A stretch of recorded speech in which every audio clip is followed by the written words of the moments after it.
Mr. President, Dr. Biden, Madam Vice President, Mr. Emhoff, Americans, and the world. When day comes, we ask ourselves, where can we find light in this never-ending shade? The loss we carry, a sea we must wade. We've braved the belly of the beast. We've learned that quiet isn't always peace, and the norms and notions of what just isn't always just is. And yet the dawn is ours before we knew it. Somehow we do it. Somehow we've weathered and witnessed a nation that isn't broken, but simply unfinished. We, the successors of a country and a time where a skinny black girl descended from slaves and raised by a single mother can dream of becoming president, only to find herself reciting for one. And yes, we are far from polished, far from pristine, but that doesn't mean we are striving to form a union that is perfect.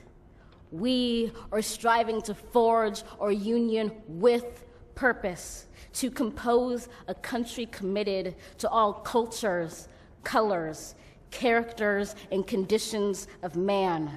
And so we lift our gaze not to what stands between us, but what stands before us. We close the divide because we know to put our future first, we must first put our differences aside. We lay down our arms so we can reach out our arms to one another. We seek harm to none and harmony for all. Let the globe, if nothing else, say this is true.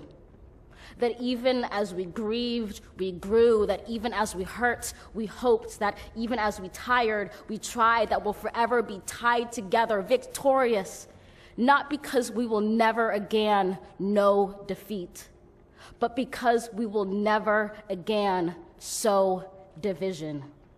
Scripture tells us to envision that everyone shall sit under their own vine and fig tree, and no one shall make them afraid.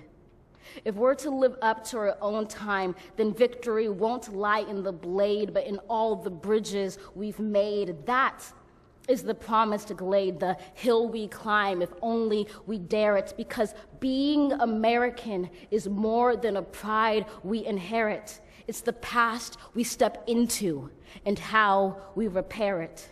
We've seen a force that would shatter our nation rather than share it, would destroy our country if it meant delaying democracy. And this effort very nearly succeeded. But while democracy can be periodically delayed, it can never be permanently defeated. In this truth, in this faith we trust, for while we have our eyes on the future, history has its eyes on us. This is the era of just redemption. We feared it at its inception. We did not feel prepared to be the heirs of such a terrifying hour, but within it we found the power to author a new chapter, to offer hope and laughter to ourselves. So, while once we asked, how could we possibly prevail over catastrophe? Now we assert, how could catastrophe possibly prevail over us? We will not march back to what was, but move to what shall be, a country that is bruised but whole, benevolent but bold, fierce and free. We will not be turned around or interrupted by intimidation, because we know our inaction and inertia will be the inheritance of the next generation. Our blunders become their burdens, but one thing is certain. If we merge mercy with might and might with right, then love becomes our legacy and change our children's birthright.